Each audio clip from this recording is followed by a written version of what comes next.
নমস্কার প্রিয় বন্ধুরা, আজকে আমি আপনাদের সাথে রয়েছি ছাদে কমলালেবু গাছের A to Z পরিচর্যার বিষয় নিয়ে।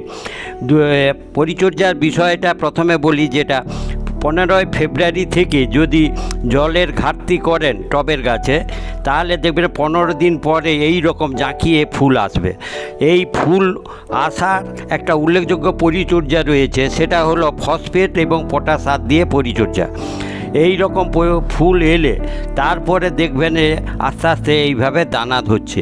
যখন দানা এইরকম ধরবে, তারপরে মাইক্রো নিউট্রিয়েন্ট দিয়ে পরিচর্যা করা এবং জল দিয়ে মাঝে মাঝে ধুয়ে দেওয়া, অর্থাৎ জল দিয়ে পাতা ফলগুলোকে ধুয়ে দেওয়া এবং যে কোনো একটা মাইক্রো নিউট্রিয়েন্ট দিয়ে পরিচর্যা করা। এইভাবে ছোট দানাগুলো অসংখ্য হবে, কিন্তু দুশ্চিন্তা করবেন না, কিছু ঝরে যাবে। ঝরাটা স্বাভাবিক, গাছ তার আকার আকৃতি অনুযায়ী ফুল নেবে, বাকিগুলো ঝরিয়ে দিবে। কিন্তু একটা বিষয় লক্ষ্য রাখবেন, যখন ফুল আসবে সেই সময় কোনো প্রকার পেস্টিসাইড গাছে দিবেন না, তাহলে উপকারী পোকা দ্বারা যে পলিনেশন সেটা ব্যাহত হবে, ফলে ফলের সংখ্যা কমে যাবে। তাই যদি আপনার পেস্টিসাইড ফুল থাকাকালীন দেন, তাহলে কিন্তু ফল এইভাবে দানা আসবে না। আর এরপরে এটা হলো আরও মাসখানিক পরের পরিচর্যা। আকারটা দেখছেন, যেটা অনেকটা মার্বেল গুটির ন্যায় হয়েছে। যখন মার্বেল গুটির ন্যায় এসে যাচ্ছে, তখন ফলের পরিচর্যার বিষয়ে বলি, যে ওই সময়টা গ্রীষ্মকাল এসে যাবে। ফেব্রুয়ারির 15 তারিখ থেকে জলের ঘাটতি করেছিলেন, তারপর দেখবেন যে এপ্রিল মে মাসে এই রকম আকারটা এসে যাবে। যখনই এই রকম আকার হবে, তখন আপনি গরমের হাত থেকে গাছকে বাঁচানোর জন্য প্রয়োজনে শেডের মধ্যে রাখুন, না গ্রিন নেটের মধ্যে, আর সম্ভব হলে 4-5 ঘন্টা রোদ্রু লাগে এই রকম জায়গায় রাখুন। আর এই গ্রীষ্মের জলের ঘাটতিটা একেবারে করা যাবে না। এই সময় এমনভাবে জল দিবেন, ড্রেনেজ সিস্টেম দিয়ে জল বেরিয়ে যাবে। আবার গাছের পাতাগুলো বা ফলগুলো দেখছেন ভেজা ভেজা, এটা গ্রীষ্মকাল হলেও ভেজা ভেজা রয়েছে, কারণ সকালের দিকে গাছের এই ফল পাতাগুলোকে ধুয়ে দেওয়া, এই রকম সপ্তাহে একবার করে ধুয়ে দেওয়া। তাছাড়া মাইক্রো নিউট্রিয়েন্ট যেমন সপ্তাহে একবার করে দিচ্ছিলেন, এটাই দেওয়া।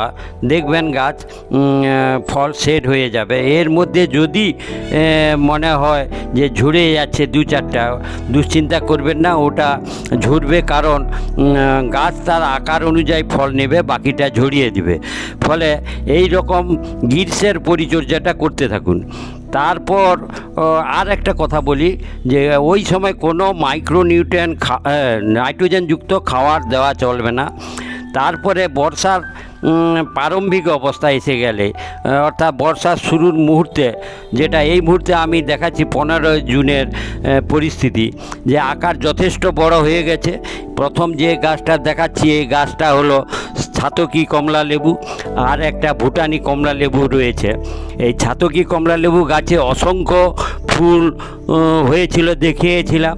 ফলও হয়েছে, প্রায় 30 থেকে 40টা ফল রয়েছে। ছোট্ট একটা টবের গাছে অসংখ্য ফল ধরেছে।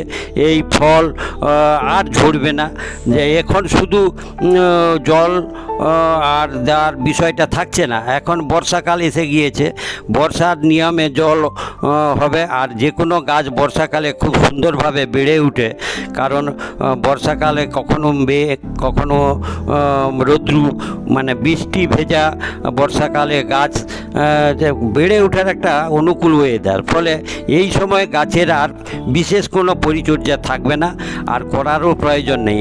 শুধু ফুল আনা থেকে আপনি যদি 15ই জুন পর্যন্ত, অর্থাৎ 15ই ফেব্রুয়ারি থেকে 15ই জুন পর্যন্ত, এই 4 মাস যদি পরিচর্যা এইগুলো করে নেন, তারপর ফল একেবারে সেট হয়ে যাবে, আর কোনোভাবেই ঝরবে না।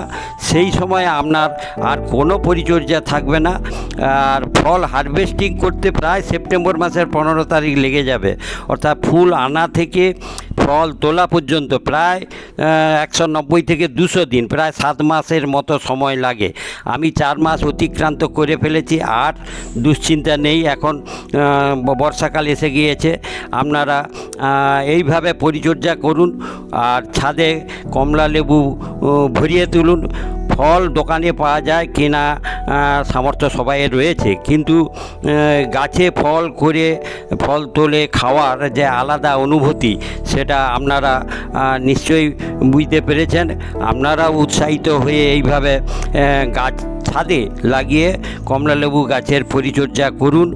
আর আশা করি এই ভিডিও থেকে আপনারা যে কথাগুলো বলেছি এইগুলো যদি মেনে চলেন, আপনারও গাছ এইভাবে ফলে ফলে ভরিয়ে দিবে। ধন্যবাদ বন্ধুরা, এইভাবে আমার সাথে থাকবেন। ধন্যবাদ।